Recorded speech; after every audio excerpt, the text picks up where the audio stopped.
దేవుని బిడ్డలు చెడు పనులు చెయ్యరు, చెడు పనులు చూసి కూడా సహించరండి.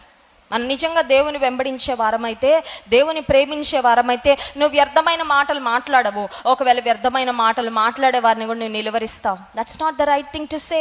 అది నువ్వు మాట్లాడవలసిన మాట కాదు, ఇతరులను నువ్వు హెచ్చరిస్తావు. కొంతమంది ఏం చేస్తారండి, నేను చేయట్లేదు కదండి డైరెక్ట్గా, వాళ్ళు చేస్తుంటే చూస్తున్నానండి, చూడడం కూడా పొరపాటే.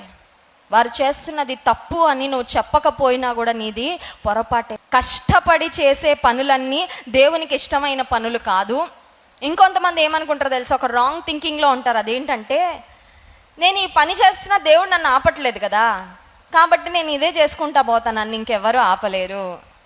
కొంతమంది ఇలాంటి ధోరణిలో ఉన్నవారు మనకు కనపడరా?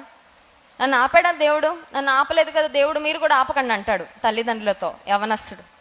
నేను ఇన్ని తప్పులు చేస్తున్నాను, దేవుడు నన్ను ఆపట్లేదు కదా, మీరెందుకు ఆపుతున్నారు నన్ను అని మాట్లాడే వాళ్ళు లేరండి. దేవుడు వారిని నిలువరించని కారణం చేత వాళ్ళు అనుకుంటారు, ఐ యామ్ అన్స్టాపబుల్, నన్ను ఇంకెవ్వరూ ఆపలేరు, నాకిక ఎదురు లేదు, నాకిక తిరుగు లేదు.